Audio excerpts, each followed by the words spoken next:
여러분 반갑습니다. 월요일 아침입니다. 또 세상에서의 한 주간이 시작되었습니다. 어제 주일 예배는 은혜롭게 잘 드리셨습니까? 각자의 자리에서 예배를 드리느라 또 온라인으로 예배를 드리느라 어려운 부분들이 많았을 것입니다. 그럼에도 불구하고 여러분들이 각자에서 처소에서 드린 그 예배를 통해서 하나님께서 한 주간을 넉넉히 살아갈 은혜를 부어주셨기를 바랍니다. 혹시나 은혜가 부족했다면 하나님께서 매일 생명의 삶 묵상과 또 여러분의 처소에서 드리는 기도를 통하여 하루하루를 살아갈 은혜를 부어주시기를 간절히 소망합니다. 오늘 우리가 묵상할 말씀은 예레미야 34장 8절에서 22절입니다. 가지고 있는 9월 생명의 삶 책자나 성경 말씀을 통해서 함께 읽으시기 바랍니다. 8절부터 읽겠습니다. 시드기야 왕이 예루살렘에 있는 모든 백성과 한 가지로 하나님 앞에서 계약을 맺고 자유를 선포한 후에 여호와께로부터 말씀이 예레미야에게 임하니라. 그 계약은 사람마다 각기 히브리 남녀노비를 놓아 자유롭게 하고 그의 동족 유다인을 종으로 삼지 못하게 한 것이라. 이 계약에 가담한 고관들과 모든 백성이 각기 노비를 자유롭게 하고 다시는 종을 삼지 말라 함을 듣고 순복하여 놓았더니 후에 그들의 뜻이 변하여 자유를 주었던 노비를 끌어다가 복종시켜 다시 노비로 삼았더라. 그러므로 여호와의 말씀이 여호와께로부터 예레미야에게 임하니라. 이르시되 이스라엘의 하나님 여호와께서 이와 같이 말씀하시니라. 내가 너의 선조를 애굽 땅 종의 집에서 인도하여 낼 때 그들과 언약을 맺으며 이르기를 너희 형제 히브리 사람이 내게 팔려왔거든 너희는 7년 되는 해에 그를 놓아줄 것이니라. 그가 6년 동안 너를 섬겼은즉 그를 놓아 자유롭게 할지니라 하셨으나 너희 선조가 내게 순종하지 아니하며 귀를 기울이지도 아니하였느니라. 그러나 너희는 이제 돌이켜 내 눈앞에 바른 일을 행하여 각기 이웃에게 자유를 선포하되 내 이름으로 일컬음을 받은 집에서 내 앞에서 계약을 맺었거늘 너희가 돌이켜 내 이름을 더럽히고 각기 놓아 그들의 마음대로 자유롭게 하였던 노비를 끌어다가 다시 너희에게 복종시켜 너희의 노비로 삼았도다. 그러므로 여호와께서 이와 같이 말씀하시니라. 너희가 나에게 순종하지 아니하고 각기 형제와 이웃에게 자유를 선포한 것을 실행하지 아니하였은즉 내가 너희를 대적하여 칼과 전염병과 기근에게 자유를 주리라. 여호와의 말씀이니라.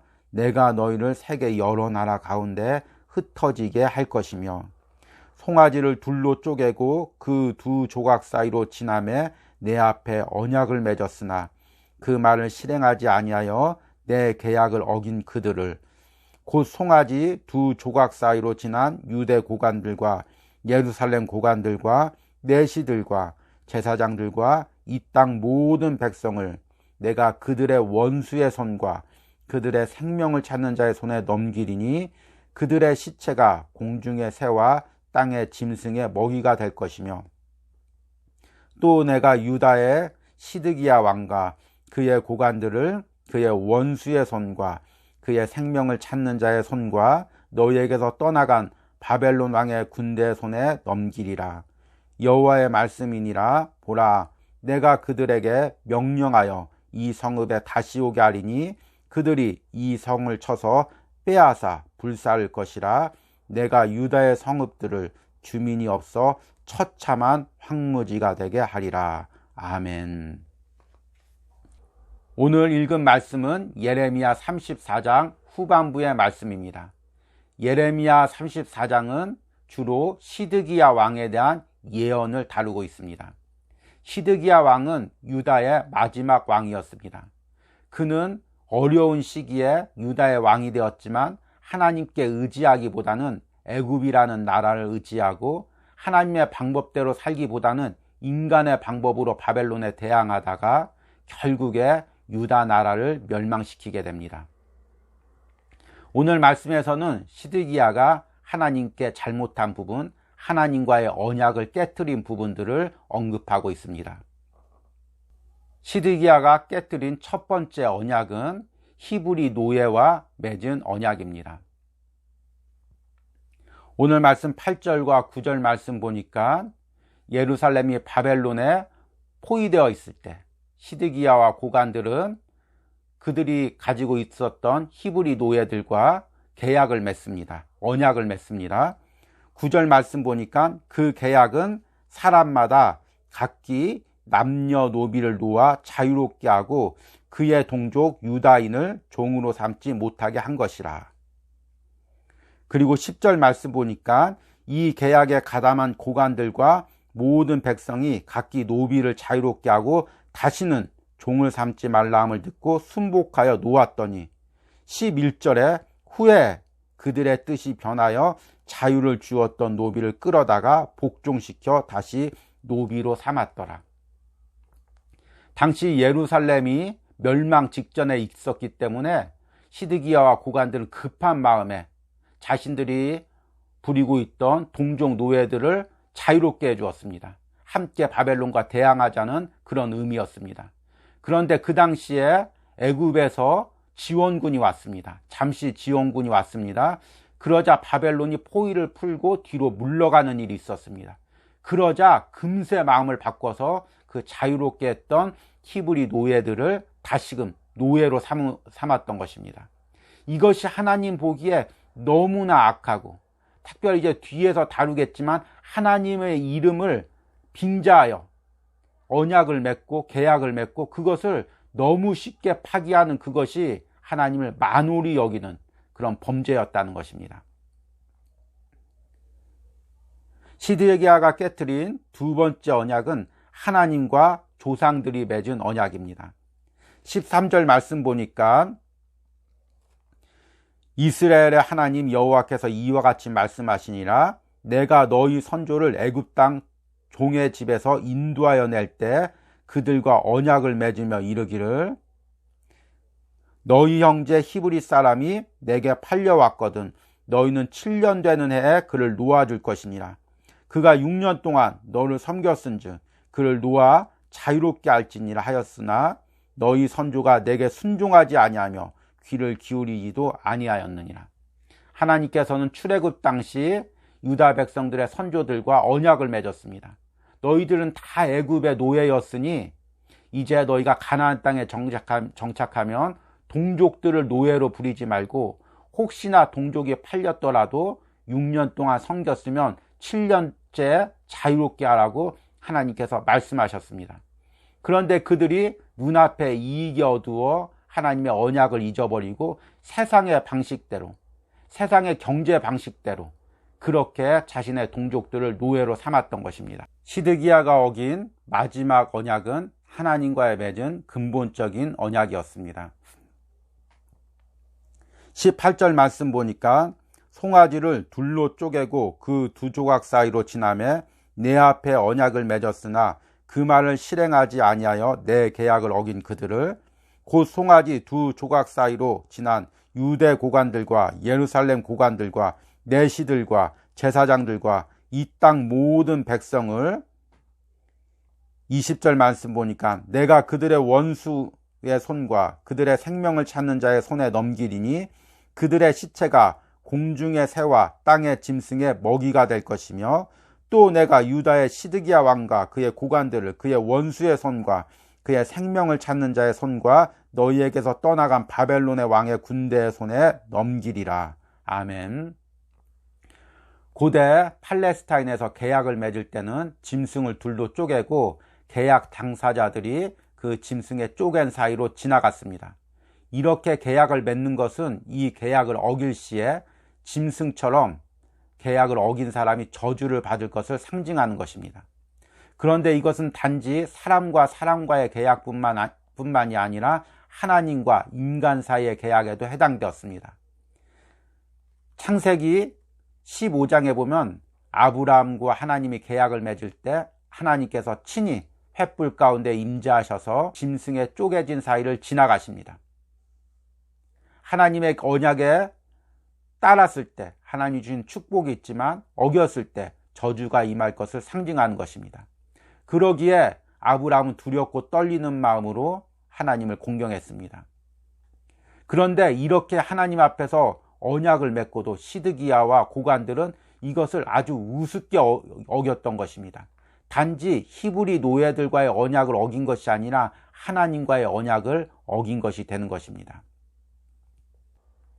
오늘 말씀을 묵상하며 시드기야 왕에 대해서 어떻게 생각합니까? 시드기야 왕은 바벨론에 포위되고 자신이 궁지에 몰리자 하나님과의 언약을 맺고 또 사람들과 계약을 맺으며 사람들의 도움을 요구합니다. 그런데 바벨론의 포위가 풀리고 인생의 궁지에서 잠시 빠져나오자마자 하나님과의 언약을 잊어버리고 사람과의 계약도 파기해버립니다. 너무나 얄팍한 신앙과 너무나 얄팍한 인간관계를 가지고 있습니다. 그런데 우리가 시드기야를 비난하기에 앞서 우리 자신을 돌아보시기 바랍니다. 저에게도 여러분에게도 시드기야와 같은 요소가 있습니다. 저 역시 살면서 인생의 막다른 골목에 모이고 기가 막힌 웅덩이에 빠져서 벗어날 방법이 없을 땐 하나님께 간절히 부르짖습니다. 이 웅덩이만 벗어나게 하면 하나님을 더 진실하고 열심히 섬기겠다고 약속합니다. 그런데 그 웅덩이에서 벗어나면 나도 모르게 그 하나님과의 약속을 잊고 때론 그 약속을 내 상황에 맞게 변질시키고 내 뜻대로 살아가는 모습을 보게 됩니다. 왜 그렇습니까? 우리가 연약하기 때문입니다. 그런데 놀라운 은혜가 있습니다. 예수님께서 십자가에 죽으신 것은 이런 연약한 우리 때문이라는 것입니다. 로마서 5장 6절에서 8절 말씀 보니까 우리가 아직 연약할 때 기약대로 그리스도께서 경건하지 않은 자를 위하여 죽으셨도다.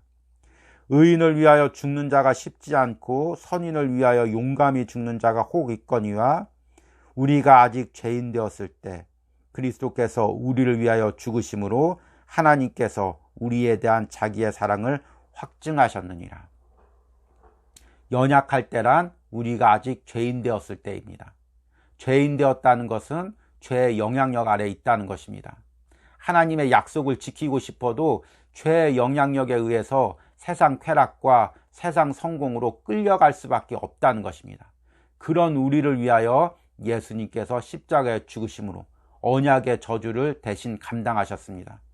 대신 감당할 뿐만 아니라 이제 성령을 주셔서 내 힘으로 지킬 수 없는 하나님의 약속을 지킬 수 있는 힘을 주셨던 것입니다. 여러분, 내가 계속해서 하나님의 약속을 어기고 있습니까? 이제는 예배드리며 살겠다고 약속하고 하나님의 말씀대로 살겠다고 약속해놓고 막상 세상의 성공 앞에 쾌락 앞에 쉽게 무너져 세상에 끌려다니고 있지 않습니까? 죄에 끌려다니고 있지 않습니까? 그래서 나는 안 된다고 좌절하고 있습니까? 그렇다면 그 자리에서 예수님의 십자가를 붙드시기 바랍니다. 예수님의 보혈의 능력을 의지하시기 바랍니다. 내 안에 계신 성령의 능력을 붙드시기 바랍니다. 나는 할 수 없지만 예수 그리스도의 십자가의 보혈의 능력이 내 안에 계신 성령님께서 하나님의 말씀대로 살 수 있는 능력을 주실 것입니다. 하나님께서 언약을 이루시기 위해서 독생자 예수 그리스도를 십자가에 피 흘리시기까지 그 언약을 이루신 그 신실함이 나를 말씀대로 살도록 인도하실 것입니다. 그 하나님의 신실함을 붙드시고 오늘 하루도 각자의 삶에서 말씀 붙들고 하나님의 뜻대로 살고자 몸부림치시는 은혜가 있기를 간절히 소망합니다. 기도하고 마치도록 하겠습니다. 하나님 아버지, 오늘 말씀 가운데 시드기야의 모습 속에서 내 모습을 발견합니다. 하나님과의 언약을, 사람과의 계약을 상황에 따라 쉽게 바꾸는 시드기야의 모습 속에서 나의 신앙의 연약함을 봅니다. 하나님 말씀대로 살겠다고 그렇게 약속했지만 막상 세상의 유혹 앞에 속절없이 무너지는 나의 연약한 모습을 봅니다.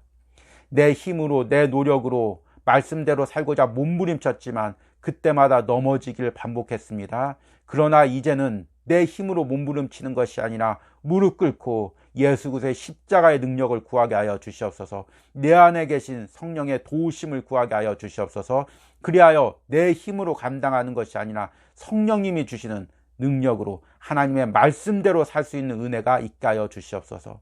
사랑하는 성도들이 오늘도 각자의 처소에서 이 말씀 붙들고 기도하면서 오늘 하루의 삶에서 하나님 말씀대로 살고자 몸부림치는 은혜가 있게 하여 주시옵소서.